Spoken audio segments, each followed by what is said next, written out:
Salut à tous! Aujourd'hui on va parler d'une période de l'une des civilisations les plus puissantes et influentes de l'histoire humaine, l'Empire romain. Donc je vais vous aider à comprendre toute la matière que vous aurez à retenir pour votre cours d'histoire du secondaire. J'ai également fait une autre vidéo où on va s'entraîner ensemble pour répondre à des questions choix multiples, pour voir si vous avez retenu des informations qui pourraient vous être demandées dans vos tests. Donc tout ce que vous avez à faire, c'est d'écouter et le reste va se faire tout seul. Donc allez, on commence.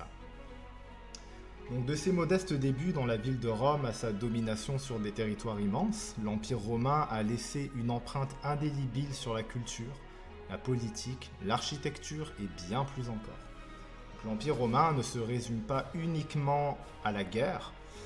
On va découvrir ensemble comment les Romains ont influencé la loi, la littérature, la technologie et même les loisirs, donc jetant les bases de la civilisation occidentale. Rome n'est pas devenue un puissant empire du jour au lendemain. Il a fallu des centaines d'années à cette petite ville pour occuper toute la Méditerranée.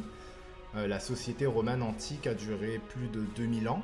À l'origine, c'était un petit village de la péninsule italienne. En 1000 ans, le village va devenir une métropole puissante et partagera sa vision avec des millions de personnes autour de la Méditerranée. En 476, c'est la chute de l'Empire romain d'Occident et elle disparaît après avoir été submergée par les armées barbares. Donc l'Empire romain ne disparaît pas totalement parce que l'Empire romain d'Orient a duré encore 1000 ans jusqu'à ce que Constantinople soit capturée par les Turcs en 1453. Donc commençons par les débuts. Donc au début, c'était quoi Rome? Une petite ville fondée en 753 avant Jésus-Christ. Donc au début, ce n'était que la ville de Rome, près d'un célèbre fleuve appelé le Tibre en Italie. Donc au début, il y avait les deux frères Romulus et Rémus. Donc la légende raconte qu'ils ont été élevés par une louve. Donc les deux frères plus tard décidaient de s'établir à l'endroit où ils avaient été élevés, donc le mont Palatin, comme emplacement de leur nouvelle ville. Par contre, une querelle éclata entre les deux frères pour savoir qui devait être le roi de la nouvelle ville. Donc la dispute culmina par un affrontement et dans le combat qui s'ensuivit, Romulus tua Rémus. Donc Romulus devint alors le fondateur et le premier roi de Rome. Donc il nomme la ville à son nom, donc Rome, Romulus, voilà. Et ça prend finalement près de 1000 ans pour que Rome atteigne le maximum de son territoire au IIe siècle.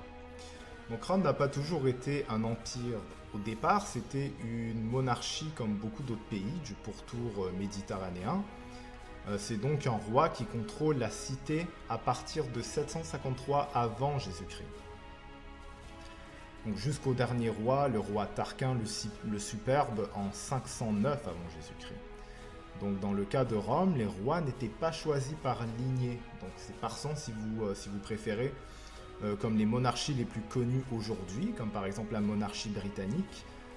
Au contraire, les premiers rois de Rome ont été choisis par vertu, donc c'est-à-dire par mérite. Donc chaque roi a ajouté au moins un élément important à la ville, remparts, temples comme le temple de Jupiter, égouts, des marais, aqueducs, etc. Donc malgré